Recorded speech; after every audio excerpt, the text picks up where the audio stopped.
Astaghfirullah. Bismillahirrahmanirrahim. Assalamualaikum warahmatullahi wabarakatuh. Alhamdulillah wassalatu wassalamu ala Rasulillah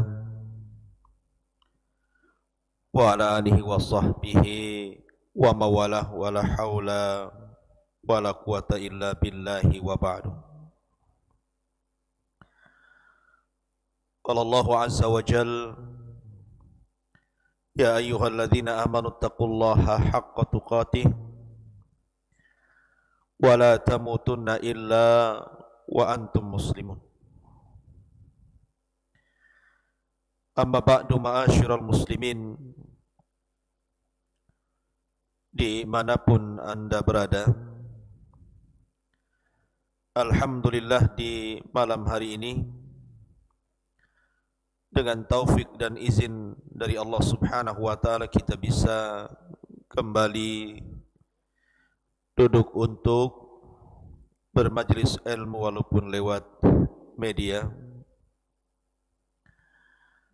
Salawat dan salam tak lupa saya haturkan kepada Rasul kita, Nabi kita Muhammad sallallahu alaihi wa ala alihi wasallam.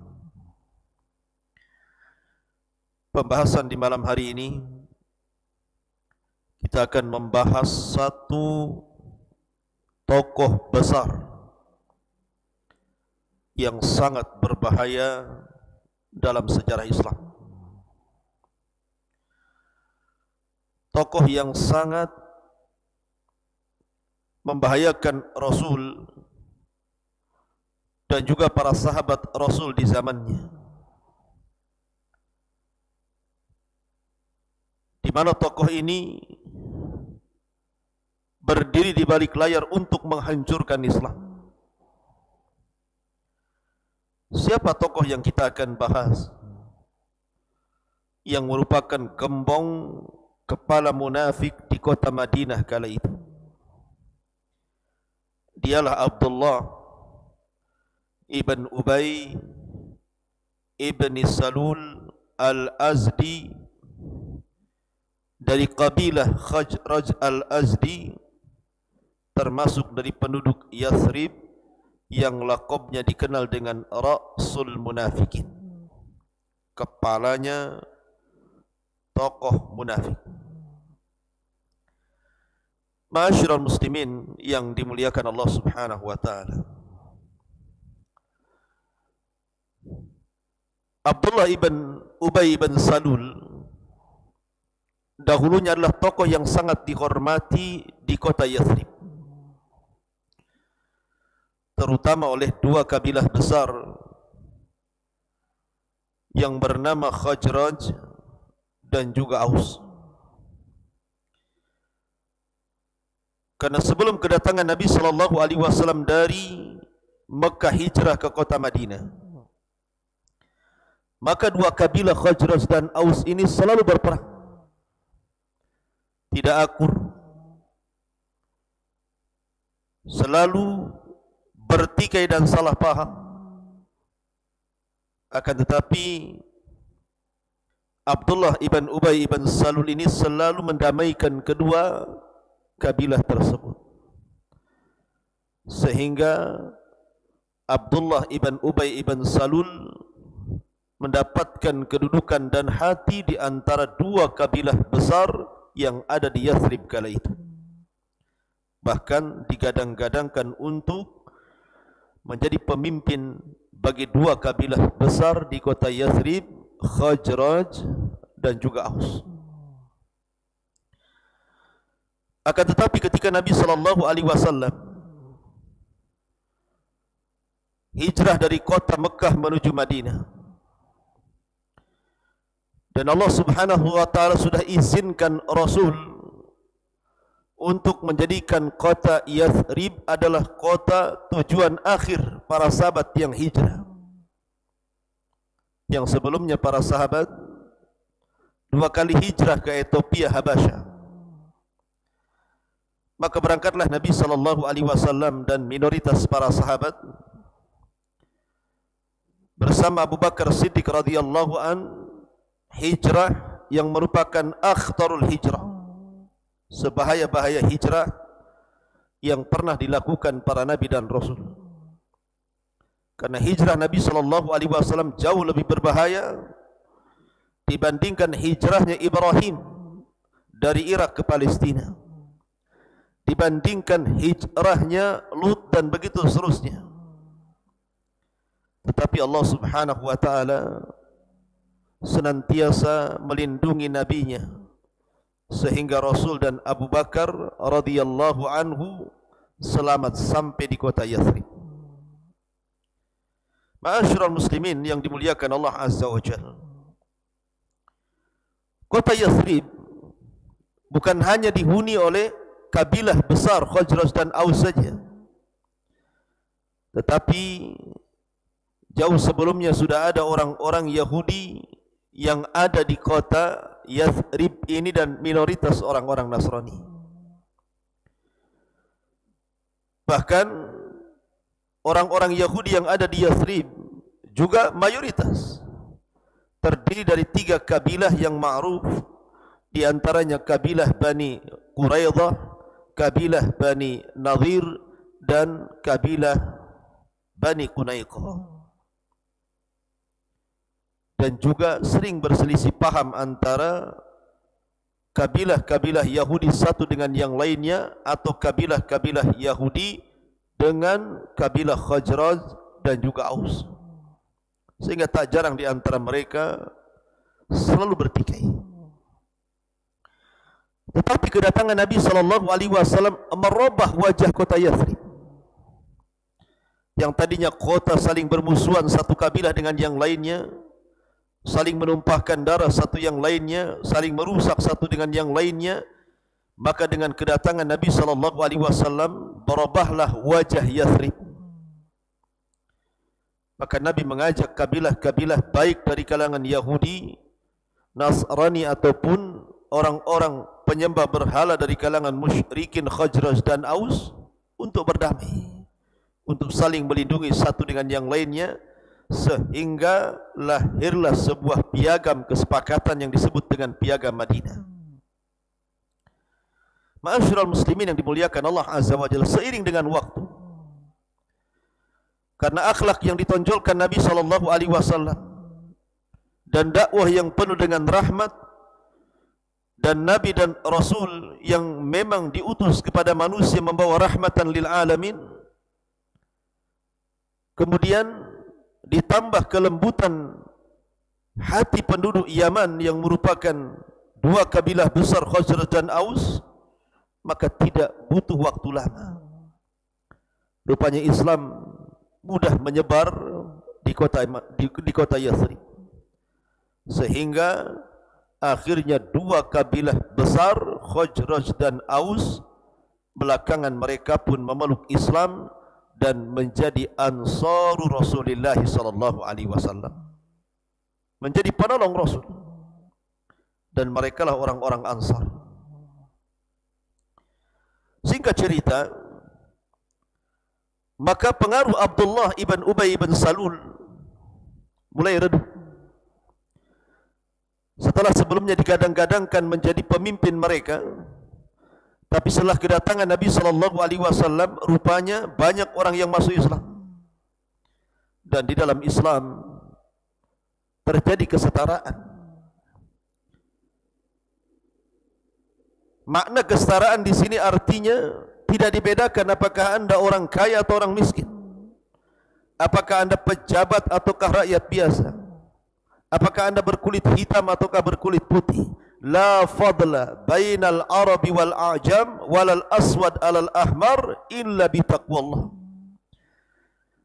Tidak ada beda anda orang Arab, anda non-Arab, anda berkulit hitam, anda berkulit putih, semua sama dalam Islam itu. Yang membedakan hanyalah taqwa. Inna akramakum indallahi atqakum. Sesungguhnya yang paling mulia di antara kalian adalah orang yang bertakwa di antara kalian. Itulah barometer kemuliaan dalam Islam. Sehingga akhirnya Abdullah ibn Ubay ibn Salul dalam pandangan Islam sama saja. Dari situlah kemudian pamor dia hilang, karena orang sudah banyak memeluk ke dalam Islam. Ma'asyiral muslimin yang dimuliakan Allah Azza wa Jalla. Kemudian setelah tragedi perang Badar Kubra, kemudian kaum muslimin dimenangkan dalam perang ini, perang yang maha dahsyat. Bahkan dicantumkan isyarat di dalam Al-Quranul Karim, dan juga kemenangannya idza jaa nasrullah, ketika datang pertolongan Allah di Badar. Maka kaum muslimin mendapatkan kegemilangan, kemenangan yang luar biasa atas pertolongan Allah dengan turunnya 5.000 malaikat yang dipimpin oleh Jibril alaihi salatu wassalam, sehingga Islam semakin kokoh dan jaya. Sehingga ketika kemudian kemenangan perang Badar inilah, kemudian Islam semakin kuat di kota Madinah. Maka Abdullah ibn Ubay ibn Salul dan sedikit para pengikutnya, mereka pun berpura-pura masuk Islam. Sebab kalau mereka tetap dalam kondisi kafir, menyembah berhala sama dengan orang-orang kafir Quraisy, maka terancam jiwanya, terancam keluarganya, terancam hartanya, karena dia hidup di tengah-tengah kaum muslimin. Sementara kala itu permusuhan orang-orang kafir Quraisy dengan Rasul sangat sengit sekali. Makanya Abdullah ibn Ubay ibn Salul mencari aman. Dia pun pura-pura dan orang-orang yang bersamanya masuk ke dalam Islam hanya untuk melindungi harta dan jiwanya saja. Pura-pura masuk Islam. Maka disinilah permulaan sejarah adanya orang munafik. Karena di dalam sejarah waktu periode Mekah belum ada orang munafik. Periode Mekah itu cuma ada 2, mukmin kafir. Baru setelah periode Madinah, setelah terjadi perang Badar, maka muncullah istilah munafik. Ketika Abdullah ibn Ubay ibn Salul Al-Azdi Al-Khajraji ini pura-pura masuk Islam dan sedikit pengikutnya hanya untuk mencari aman di tengah-tengah Rasul dan para sahabatnya. Ma'asyiral muslimin yang dimuliakan Allah Subhanahu wa taala. Maka mulailah Abdullah ibn Ubay bin Salul ini melancarkan serangan-serangannya kepada kaum muslimin dari dalam. Makanya kenapa munafik lebih bahaya dibandingkan orang kafir? Karena orang kafir itu jelas, tapi orang munafik itu tidak jelas. Jadi orang munafik itu tidak jelas. Karena tidak jelas itulah, maka orang munafik itu sangat berbahaya. Ma'asyiral muslimin yang dimuliakan Allah Subhanahu wa taala. Makanya kalau Anda membaca di permulaan surah Al-Baqarah, kita tahu bahwa 4 ayat di awal-awal surah Al-Baqarah menjelaskan sifat orang-orang yang beriman. Kemudian 2 ayat setelahnya menjelaskan sifat-sifat orang kafir. Dan 14 ayat setelahnya bicara tentang sifat-sifat orang munafik. Karena bahayanya Al-Quran berusaha mendetailkan sifat-sifat mereka, supaya kita tahu mana munafik, mana mukmin. Ma'asyiral muslimin yang dimuliakan Allah Azza wa Jalla. Lebih-lebih ketika terjadi perang Uhud. Ketika itu Abdullah ibn Ubay ibn Salul sampai-sampai dia menarik 30% pasukan, sehingga kemudian menjadikan kelemahan dan mental jatuh dari kaum muslimin, sehingga mengalami kekalahan. Ma'asyiral muslimin yang dimuliakan Allah Azza wa Jalla. Dan itulah ulahnya orang munafik, menggembosi dari dalam untuk menghancurkan Islam. Bahkan ketika perang Bani Mustalik atau dikenal dengan Ghazwatul Muraisi', tepatnya pada tanggal 2 Sya'ban tahun 6 Hijriah. Nabi SAW melakukan peperangan menyerang Bani Mustalik. Dan ketika itu Abdullah ibn Ubay ibn Salul mengatakan kepada kelompoknya yang sama-sama munafik, wallahi la irja'na ila al-madinati la yukhrijanna al-a'azzu minha al-adhal. Demi Allah, kalau kami pulang ke kota Madinah, maka kita keluarkan orang-orang hina itu dari kota Madinah. Maksudnya diisyaratkan kepada Nabi sallallahu alaihi wa ala alihi wasallam. Maka ketika itulah Allah Subhanahu wa taala menampakkan boroknya orang munafik, sampai akhirnya kemudian nama Abdullah ibn Ubay ibn Salul ini menyeruak ke permukaan dan banyak para sahabat yang tahu. Maka bergegaslah para sahabat satu persatu datang kepada Rasul, mendaftarkan diri untuk membunuh Abdullah ibn Ubay ibn Salul, termasuk Umar ibn Khattab radhiyallahu anhu. Mengatakan, da'li adrib unuqa, serahkan kepadaku wahai Rasul, kau penggal si kepala Abdullah ibn Ubay ibn Salul itu. Ketika mendengar bahwa banyak para sahabat Nabi SAW menawarkan diri untuk membunuh Abdullah ibn Ubay ibn Salul, Abdullah ibn Ubay ini punya anak, dan anaknya orang baik, sangat berjasa dalam Islam. Namanya Abdullah juga, Abdullah ibn Abdullah ibn Ubay ibn Salul al-Azdi al-Khazraji. Ketika mendengar banyak para sahabat yang menawarkan diri untuk membunuh ayahnya, dia datang kepada Nabi SAW. Dia mengatakan, ya Rasulullah, qad alimta annahu la yujad ahadun abar min abihi minni. Rasul, kamu sudah tahu bahwa di kota Madinah ini tidak ada orang yang lebih berbuat baik kepada orang tuanya kecuali diriku berbuat baik kepada ayahku Abdullah ibn Ubay ibn Salul. Fa in turida qatlahu fa'murni ana fa inni la asbiru ala qatili abi. Kalau engkau mau, jangan perintahkan orang untuk membunuhnya, perintahkan aku saja untuk membunuhnya. Karena kalau seandainya kau perintahkan orang lain membunuhnya, aku tidak akan sabar kepada pembunuh bapakku. Sampai seperti itu sikap anaknya. Tapi Nabi SAW tidak memerintahkan siapapun untuk membunuh Abdullah ibn Ubay ibn Salul, termasuk juga putranya. Ketika para sahabat banyak yang mendesak, kenapa alasan Rasul tidak boleh membantai dan membunuh Abdullah ibn Ubay ini? Maka Nabi SAW mengatakan, da'hu la yatahaddatsun nas anna Muhammadan yaqtulu ashabah. Biarkan dia, supaya jangan mengira dan manusia bicara bahwa Muhammad telah membunuh salah seorang sahabatnya. Artinya kalau Nabi SAW sampai memerintahkan untuk membunuh Abdullah ibn Ubay ibn Salul, apa pandangan manusia?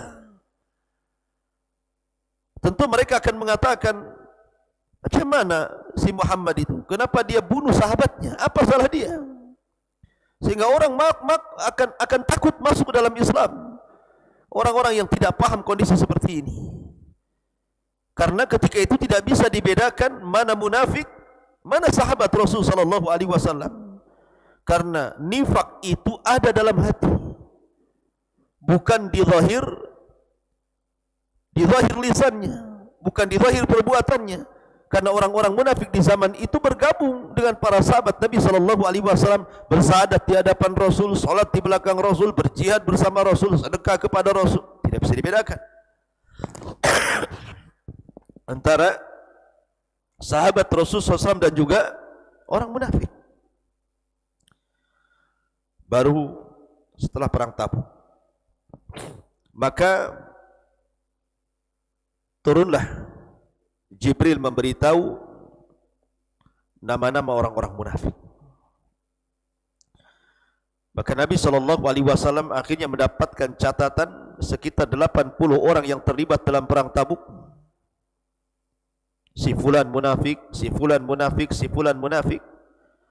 Maka Nabi SAW memanggil seorang sahabat namanya Hudzaifah ibnul Yaman, yang belakangan kemudian dilaqabi sirrun Nabi, pemegang rahasia Nabi. Ya Hudzaifah, uktub fulan munafik, fulan munafik, fulan munafik. Wahai Hudzaifah, catat si anu munafik, si anu munafik, si anu munafik. Maka ketika Hudzaifah mencatat satu persatu orang-orang munafik itu, terdengar oleh para sahabat bahwa Hudzaifah punya catatan nama-nama orang-orang munafik. Maka menjadikan kekhawatiran banyak para sahabat, jangan-jangan nama mereka ada di catatan Hudzaifah. Termasuk Umar bin Khattab datang kepada Hudzaifah dan mengatakan, ya Hudzaifah, asammani Nabi sallallahu alaihi wasallam ani munafik. Wahai Hudzaifah, apakah dalam catatanmu Nabi pernah menyebut-nyebut diriku bahwa aku adalah orang munafik? Hudzaifah tidak mau jawab.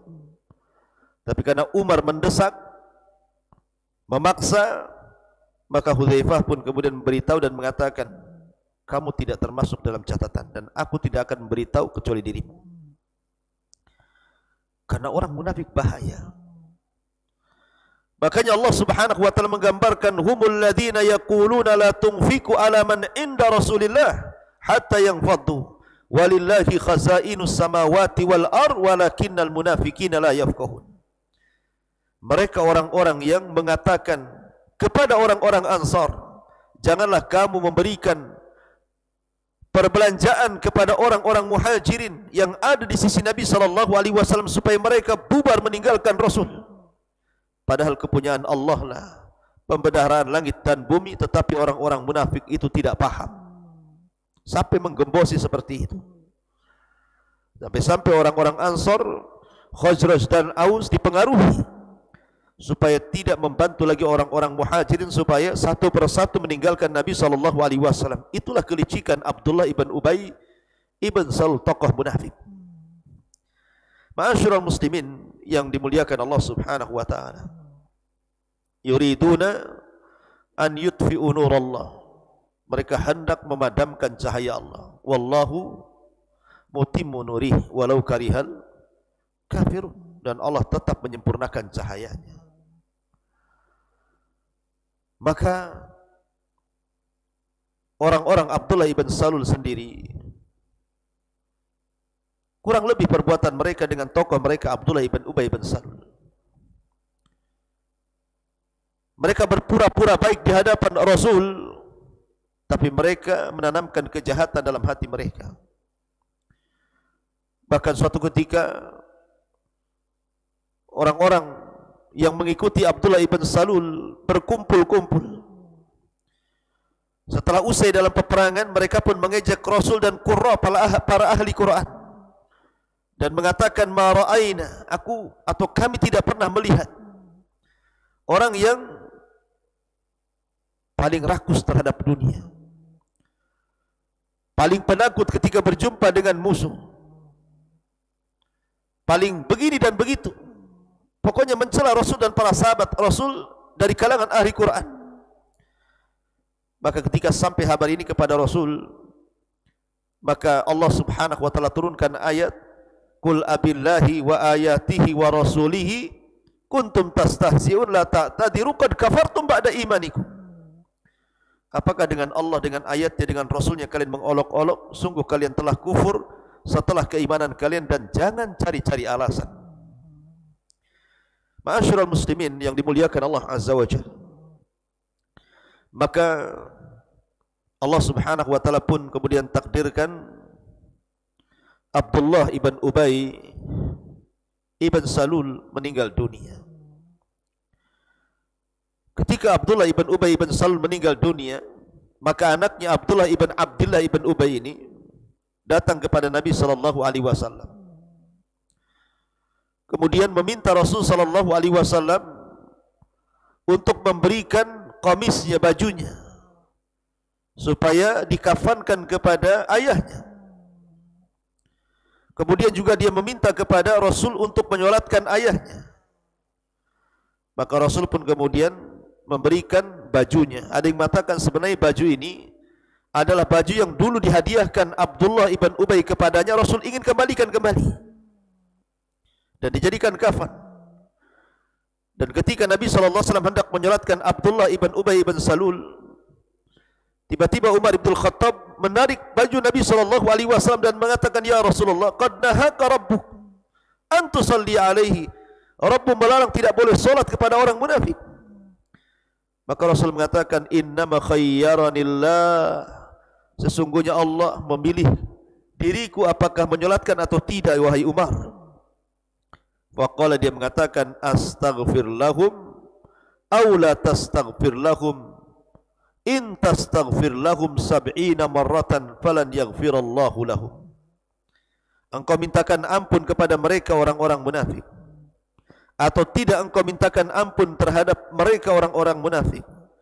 Jikapun kalian memintakan ampun kepada orang munafik 70 kali, tetap Allah tidak akan mengampuni mereka. Dan saya akan tambah daripada 70 kali. Sesungguhnya dia munafik. Maka ketika Rasulullah SAW seperti itu, tiba-tiba Allah Subhanahu wa taala turunkan ayat, "La tusalli ala ahadim minhum mata abada wala takum ala qabrihi innahum kafaru billahi wa rasulihi wa matu wa hum fasiqun."